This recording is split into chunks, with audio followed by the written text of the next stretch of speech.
오늘 하나님의 말씀은 사도행전 2장 32절에서 47절 진정한 신앙생활이라는 제목으로 은혜 나누겠습니다. 미국에 홀트라는 사람이 있었습니다. 이 사람은 아주 가난한 농부였어요. 근데 자기가 농부였지만 그 동네가 영화가 들어오면 그 구경을 가고 그 영화가 미국에 들어왔을 때 한국의 6.25 사변에 대한 그런 영화를 봤다고 그래요. 근데 거기에서 많은 사람들이 죽고 그래서 자기가 대한민국 사람이 저렇게 많이 죽고 저렇게 어려운데 내가 할 수 있는 게 무엇일까 생각을 했습니다. 근데 이 홀트라는 사람은 얼마나 가난한 농부였어요? 아주 가난한 농부였어요. 그럼에도 불구하고 한국을 위해서 무엇을 할 수 있을까 해가지고 한국에로 왔습니다. 그래가지고 와가지고 어린아이들 8명을 입양을 해가지고 갔어요.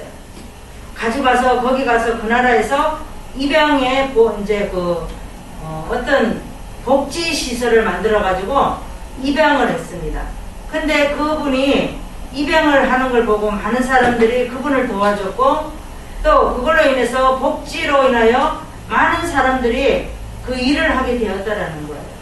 이 홀트라는 사람은 복지가 자기 삶이 될 줄은 생각지도 못했던 거예요. 근데 그 어떤 6.25 사변에 대한민국의 6.25 사변의 영화를 한 편을 보고 저렇게 아이들이 많이 죽어가고 저렇게 어려운 형편에 있는데 내가 가서 할 수 있는 일이 무엇일까 하다가 8명을 입양을 해서 지금은 엄청난 복지를 그렇게 만들었다라는 겁니다. 우리가 예수님이 이제 25일날 성탄절이 지났습니다. 성탄절이 지났는데 예수님은 우리를 위해서 죽으셨어요. 근데 많은 우리가 책을 보다 보면은 칼 마르크스라는 이런 사람이 있었어요. 이 사람도 유명한 사람이죠. 근데 이 사람은 사망하던 1883년에 3월 14일에 그가 죽게 됐어요. 그래서 하녀가 주인님 마지막 말을 남길 말이 있으면 나에게 말해주세요. 이렇게 말을 했어요. 근데 이 사람이 칼 마르크스는 소리를 빽 지르면서 그냥 죽었어요. 어떤 말도 남기지 않고. 또 나폴레옹은 어떻게 했어요? 나는 참 불쌍하게 살았다. 인생을 많은 사람에게 자기가 나폴레옹이라는 이름을 날렸지만 너무 불쌍하게 살았다. 그러면서 프랑스 군대에 조세핀이라고 볼품없는 그런 사람이 있었어요. 그걸로 인해서 자기가 어떻게 했어요? 그 열등의식으로 인해서 볼품없이 본인이 죽었다라는 거예요. 그 다음에 베토벤은 어떻게 해요? 죽음의 순간에 친구를 박수를 쳤어요. 죽음의 순간까지. 그러면서 희극은 이제는 끝났다. 마치 인생이 허무한 노래를 하듯이 흥얼흥얼거리면서 그렇게 죽음을 맞이한 사람이 바로 베토벤이에요. 그 다음에 찰스 스펄전은 주님의 날 위해 돌아가셨다며 마지막 숨을 거둔 사람이 바로 이 사람이 찰스 스펄전이에요. 그러니까 우리가 예수를 믿는 사람과 예수를 믿지 않는 사람은 마지막 죽음을 맞이할 때 다르다는 거예요. 교황 요한은 이제 내 짐은 다 쌌다. 짐을 다 쌌다는 거 뭐예요? 우리 주님이 나에게 사명을 주신 거 이제는 다 이루었다라는 거예요. 그래서 교황 요한은 이제 내 짐을 다 쌌다라고 하면서 죽음을 비교적으로 긍정적인 생각을 하면서 죽음을 맞이했습니다. 우리 예수님은 베들레헴의 말구이에서 나셨어요. 그럼에도 불구하고 예수는 십자가의 마지막 순간에도 뭐라고 말했죠? 하나님 앞에 다 이루었다라고 얘기했어요. 그래서 우리 예수님은 자신이 그 영혼을 하나님께 맡기셨어요. 근데 실로 그리스도인이라면서 우리는 어떻게 하죠? 죽음을 맞이할 때 우리는 하나님한테 가는데 죽음을 두려워하는 사람이 있다라는 거예요. 그래서 우리가 죽음을 맞이할 때도 내가 어떻게 마무리를 하느냐는 거예요. 이 세상에 태어나게 한 것도 하나님이에요. 예전에는 부모님들이 어린아이를 많이 낳았어요. 낙태도 많이 되었어요. 그럼에도 불구하고 낙태되지 아니하고 내가 세상에 태어났다는 것은 하나님이 나를 선택했다는 거예요. 아멘. 선택해서 이 세상에 태어나게 하고 살게 하고 배우자를 만나게 하고, 그러면 하나님은 우리는 또 배우자를 만나서 자녀를 낳고 가정을 꾸미고, 하나님은 분명히 우리 개개인의 사명이 있다라는 거예요. 아멘. 그 사명을 다하면 하나님은 분명히 우리를 불러가신다라는 거예요. 아멘. 그러면 우리는 어떻게 해야 돼요? 긍정적인 생각을 가지고 하나님께서 우리에게 주신 소명과 사명을 다 이루었습니다. 이제는 주님한테 가겠습니다. 그렇게 우리는 마무리를 잘해야 돼요. 아멘. 근데 마치 믿지 않는 사람은 가진 것도 많죠. 너무 죽기도 싫은 거예요. 저 재산을 다 어떻게 할 거예요? 어떻게 할 거냐고, 재산을. 그래서 그런 두려운 자가 아니라 오늘 내가 이렇게 살아도 밥 3끼 먹는 건 똑같아요. 돈 많은 사람이나 없는 사람이나. 돈 많은 사람은 많이 먹고 살 빼러 다니면 난리예요. 살 빼는 음식을 먹어야 되고, 그렇죠? 그러니까 우리는 예수님을 믿고 천국 가는 그날까지 우리는 어떻게 사명을 감당하며 하나님께서 주시는 소명을 어떻게 우리가 감당하며 살다가 하나님이 부르실 때 우리는 이 세상의 모든 것을 하나님이 주신 거 숙제를 다 푸는 거예요. 그럼 우리는 하나님한테 가는 거예요. 아멘. 오늘 본문에 보겠습니다. 오늘 본문에 보니까 베드로가 사도들이 처음으로 이스라엘 사람들에게 설교하는 내용입니다. 베드로가 대표로 설교하게 됩니다. 베드로가 당신들이 죽인 그 예수가 하나님이 살리셨다라는 거예요. 그분은 주와 그리스도가 되게 만들었고, 하나님께서 베드로가 그리스도를 죽였다고 그러니까 많은 사람들이 그러면 어떻게 하냐고, 우리가 어떻게 해야 되냐고, 어떻게 할까 안타까워하고 있습니다. 근데 베드로가 하는 말이 뭐라 그러죠? 회개하고 세례를 받고 제사함을 얻으라. 아멘. 그러면 너희들이 구원을 받을 것이다 라는 거예요. 우리는 뭐예요? 예전에 다 우리가 예수를 몰랐을 때는 돌로 예수님을 쳐 죽인 사람이에요. 그런 사람이었지만 베드로가 뭐라고 말합니까? 회개하고 세례받고 제사함을 얻으라. 아멘. 성령을 선물로 받을 거다 그러면, 그랬더니 거기에 동참한 사람들이 3,000명이 뒤집어졌습니다. 아멘. 그래서 네 것 내 것 없이 모이기를 힘쓰면서 서로 물건을 통용하고, 교회에서 서로 나눠주고, 네가 없는 거 내 거 주고, 내가 없는 거 네 거 내가 나눠주고, 이렇게 서로 통용했다라는 거예요. 여러 사람들을 위하고 또 모든 사람들을 위해서 교회가 시작되고 한 마음이 되었다라는 겁니다. 아멘. 우리도 삶에서 진정한 신앙생활이라는 게 뭐예요? 가정에서, 아내로서, 엄마로서 그 책임을 다하면 그 가정에서 내가 신앙생활을 잘 하는 거예요. 우리가 어떻게 진정한 생활을 해야 되는지 첫 번째 말씀을 보시겠습니다. 진정한 신앙생활은 어떤 거예요? 예수께서 우리의 주가 되심을 고백하는 거예요. 예수께서 우리의 주가 되심을 고백하는 것이 진정한 신앙생활이라는 겁니다. 32절에서 33절의 말씀을 보겠습니다. 이스라엘 백성들에게 베드로가 당신들이 예수를 죽였다고 얘기를 하죠. 하나님이 살리셨다라는 거예요. 아멘. 36절에 보니까 뭐라 그러죠? 십자가에 못 박혔지만, 그렇게 죽이셨지만 하나님이 너희들을 주와 그리스도가 되게 하셨다고 말하고 있습니다. 사람들이 어떻게 할까, 어찌할꼬 그러잖아요.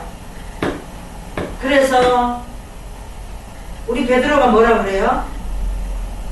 너희들이 회개하고 또 세례를 받고 제사함을 받으라고 말하고 있습니다. 우리는 다 이런 사람이에요. 우리가 특별한 사람이 아니에요.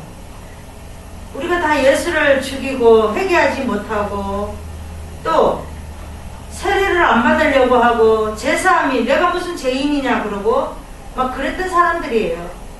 그런데 우리가 예수를 알고 보니까 우리가 해결해야 될 것들이 투성이고 또 죄로 인하여 우리가 얼마나 많은 것을 잘못했는 것을 깨달을 수가 있다는 거예요. 예수를 모르면 그것을 깨달을 수가 없어요. 그러면 하나님께서 성령을 선물로 주신다라고 말씀하고 있습니다. 아멘.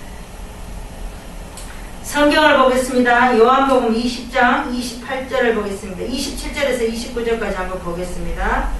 우리 성경 한번 봅시다. 요한복음 20장 한번 볼까요?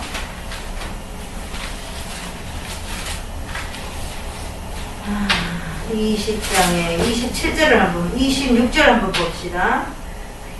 26절에 보니까 여드레를 지나서 제자들이 다시 집안에 있을 때도 도마도 함께 있고 문들이 닫혔는데 예수께서 들어오셨어요.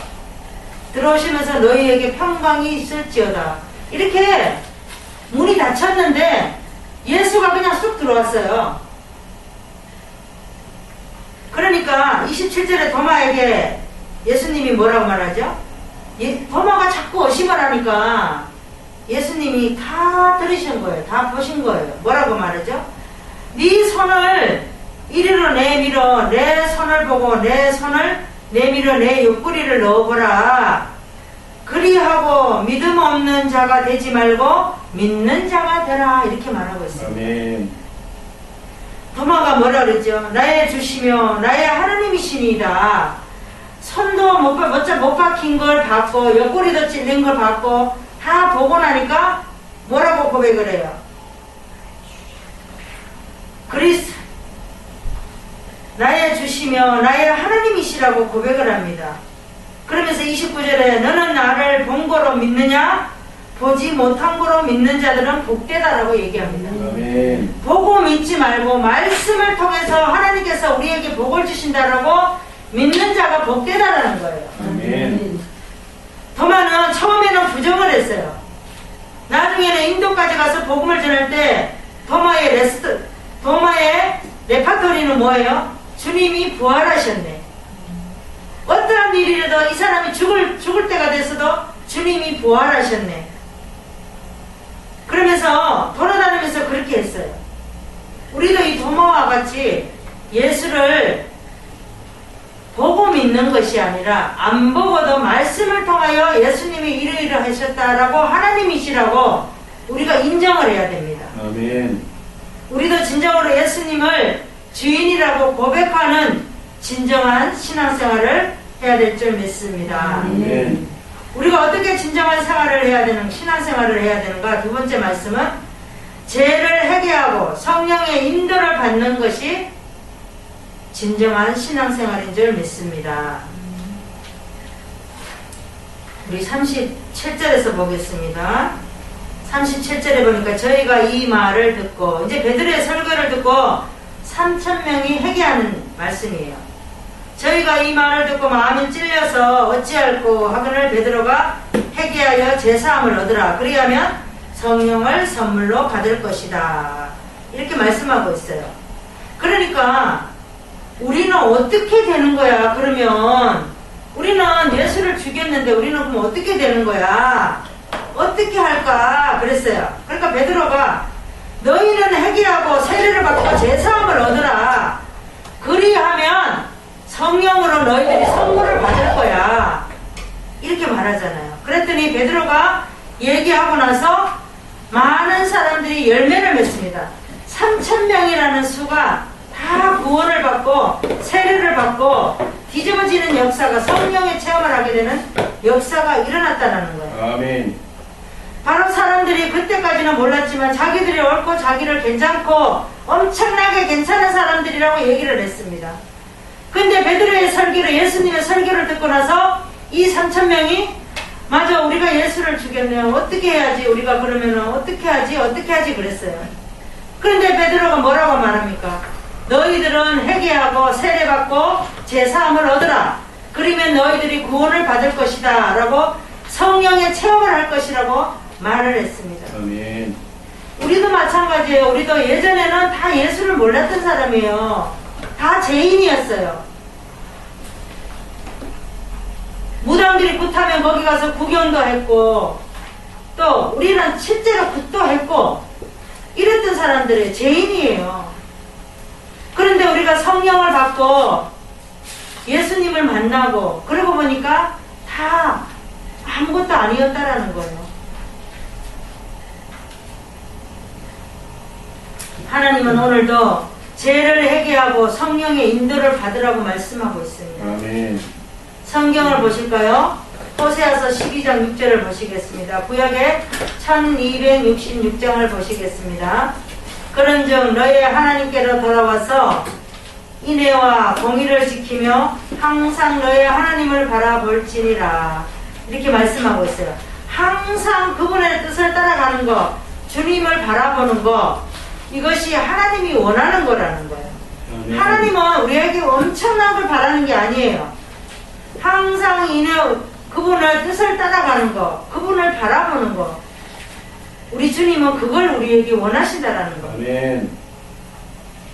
마가를 보겠습니다. 마가는 바울과 1차 전도 여행 때 같이 떠났던 사람이에요. 그런데 자기가 1차 전도 여행을 가다 보니까 너무 힘든 거예요. 그래서 바울에게 나는 못 가겠다 하고 안 간 사람이 바로 이 마가입니다. 마가는 바나바의 조카예요. 그래서 바울이 어떻게 했어요? 전도여행을 가다가 이 마가가 돌아버리니까 바울이 화가 났어요. 우리도 그러잖아요. 누구랑 같이 전도를 가다가 둘이서 달랑 가는데 멀다고 그 사람이 자기 집으로 다시 돌아가는 거예요. 그러면 나 혼자 가야 되는데 얼마나 힘들겠어요. 바로 이 마가가 그런 사람이었어요. 그런데 마가가 나중에 성령을 마가다락방에서 성령을 체험하고 내가 잘못했구나 그랬어요. 근데 바울이 나중에 어떻게 했죠? 마가를 나중에는 바울에게 인정하게 됐습니다. 바로 자신이 잘못됐다는 것을 철저하게 느꼈어요. 우리도 마가 같은 사람이었어요. 예전에는 뭐 하나님 일하라면 아이고 뭐 바빠 죽겠는데 막 이러면서 그렇게 했다라는 거예요. 우리 주님은 이렇게 오늘도 우리를 진정한 신앙생활로 우리를 이 자리에 오게 하시는 줄 믿습니다. 우리가 어떻게 진정한 신앙생활을 해야 되냐? 세 번째 말씀은 교회에서 서로 도와주고 하나 되는 것이 진정한 신앙생활입니다. 우리 한번 말씀을 보겠습니다. 42절부터 보겠습니다. 42절은 교회의 탄생과 유무상통한 생활을 하게 돼요. 그래서 서로 교제하며 기도하기를 힘쓰고 서로 물건을 서로 나눠주고 서로 도와주고 막 이렇게 하는 거예요. 42절 그러니까 저희가 이제 저희는 누구냐면은 바로의 설교를 들은 사람 3,000명이에요. 이 사람들이 서로 교제하며 떡을 떼며 기도하기를 전혀 힘쓰니라 그랬죠. 그랬더니 사람마다 두려워하는데 사도들을 인하여 기자와 표적이 많이 나타났어요. 44절에 봤더니 믿는 사람이 다 함께 있어. 이때는 언제냐면은 초대교회 때 유무상통하는 모습이에요. 이게 바로 초대교회 때라는 거예요. 모든 물건을 서로 통용하고 날마다 마음을 다같이하여 성전에 모이기를 힘쓰고 집에서 떡을 떼며 기쁨과 순전한 마음으로 음식을 먹고 하나님을 찬미하고 주께서 구원받은 사람들에게 날마다 더하게 하셨다 그랬습니다. 그러니까 서로 교제하고 떡을 떼고 마음을 하나로 뭉쳐서 초대교회가 시작되는 거예요. 우리는 항상 초대교회 모임과 같이 그런 마음으로 우리는 시작을 해야 돼요. 아멘.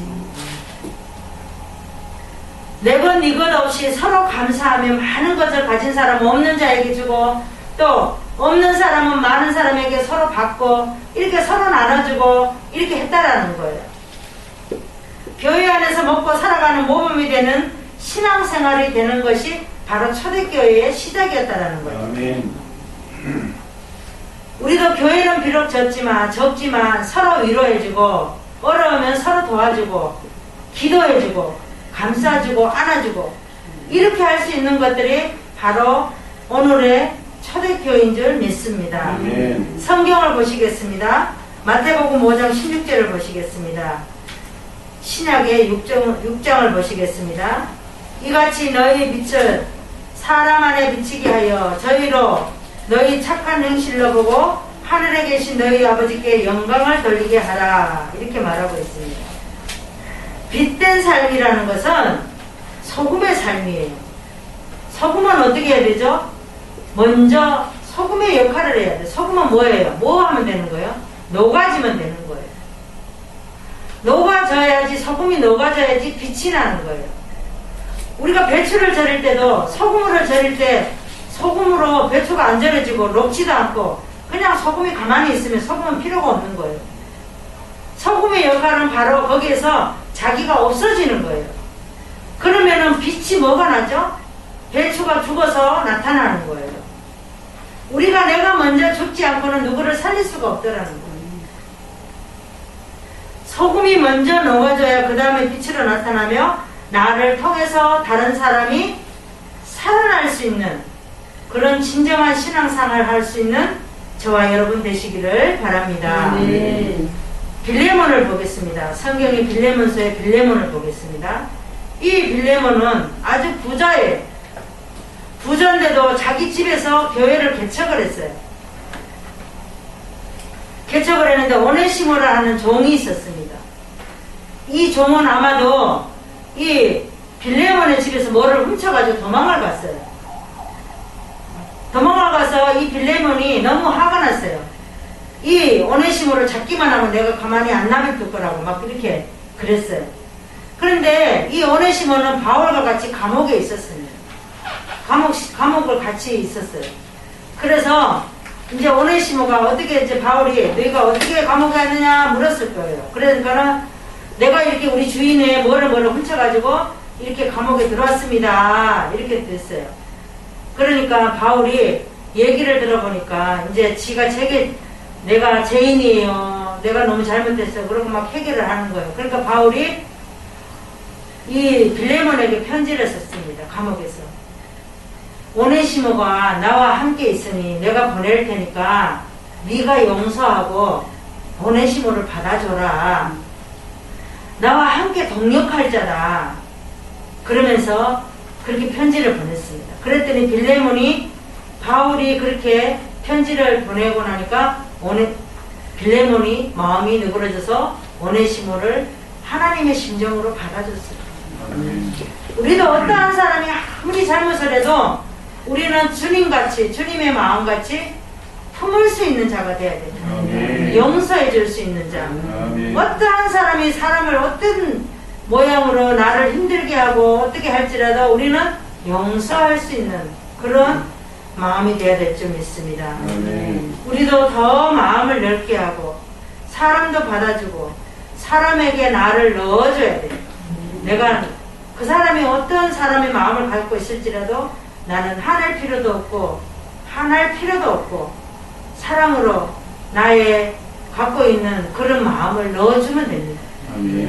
그러면은 그 사람이 어떤 악한 사람이라 할지라도 그 사람이 너그러지게 돼 있어요. 아무리 입이 똑똑하고 잘나고 못나도 왜 우리가 다녀보다 보면 싸움을 잘하는 사람이 있어요. 싸움을 잘하는 사람은 벌써 항상 여기 마음에 싸울 준비가 돼 있어요. 근데 싸움을 못하는 사람은 상대방에서 막 개포알이 날라도 말을 못하고 가만히 있는 거예요. 왜냐? 싸움을 안 해봤기 때문에. 그래서 싸움을 잘하는 게 아니에요. 사람은 서로 어떤 싸울 일이 있을지라도 서로 이렇게 좋은 말로 교제를 하다 보면 그 말이 왜 그렇게 오해가 됐고 그랬다라는 것을 다 풀어지게 돼 있어요. 싸울 필요가 없어요. 음성 높여서. 뭐하러 싸웁니까? 근데 항상 그 싸우는 사람은 속에 상처가 있어서 그러는 거예요. 자기가 지면 안 된다는 거. 이겨야 된다는 거. 그런 보상 심리가 항상 있다는 거예요. 그거는 뭐예요? 어렸을 때부터 그런 어떤 자기도 모르는 상처가 이 안에 이렇게 있다라는 거예요. 그래서 내가 저 사람한테 지면은 내가 죽고, 내가 항상 저 사람이 말하기 전에 내가 먼저 말을 해야 되고, 항상 자기가 먼저 해야 되는 거예요. 그 사람 상대방보다. 소리도 내가 더 높아야 되고, 막 그 사람보다. 그러는 거예요. 그러니까 그런 것들은 다 뭐냐면, 자기 안에 자기도 모르는 상처가 자리를 잡고 있다라는 거예요. 그래서 우리는 항상 누구와 다툴 일이 있어도 내가 먼저 춤을 한번 삼키고, 그리고 또 다시 한번 생각해보고, 다시 앉아서 우리 조용하게 얘기 좀 나눠봅시다. 이렇게 하면 용서 못할 일이 아무것도 없다라는 거예요. 아멘. 그러면 그 사람이 싸우려고 했던 사람이 얼마나 부끄럽겠어요. 부끄럽죠. 그러니까 우리도 이 빌레몬과 같이 오네시몬을 용서해 줬잖아요. 그래서 우리도 어떤 사람이랄지라도 우리는 용서할 수 있는 그런 진정한 신앙생활을 할 수 있는 저와 여러분 되시기를 바랍니다. 아멘. 오늘 말씀을 정리하겠습니다. 우리가 정말로 가치 있는 진정한 신앙생활을 해야 되는데 어떤 겁니까? 예수가 나의 주인님이라고 고백할 수가 있어야 돼요. 그 다음에 내 죄를 회개하고 나는 엉터리라고 회개할 수 있어야 됩니다. 교회 안에서 서로 도와주고 하나 되는 진정한 신앙생활하는 저와 여러분 되시기를 바랍니다. 아멘. 기도하겠습니다. 하나님 아버지 감사합니다. 우리가 늘 주님의 말씀에 진정한 신앙생활을 한다고 하면서도 때로는 그렇지 못할 때가 많습니다. 그럼에도 불구하고 하나님께서 우리를 버리지 아니하시고 우리를 사랑으로 여기까지 끌어오시고 우리를 용서하여 주신 하나님 너무너무 감사드립니다. 이제 2020년 마지막 주일입니다. 새해를 맞이해서 기도하며 하나님 아버지 또 주님 앞으로 다가갈 수 있도록 진정한 신앙생활로 다듬어주고 우리가 회개하고 제사함을 얻고 성령을 받으며 주님을 또 체험할 수 있는 우리가 되게 하여 주시옵소서. 아멘. 감사드리며 예수 그리스도 이름으로 기도드리옵나이다. 아멘. 아멘.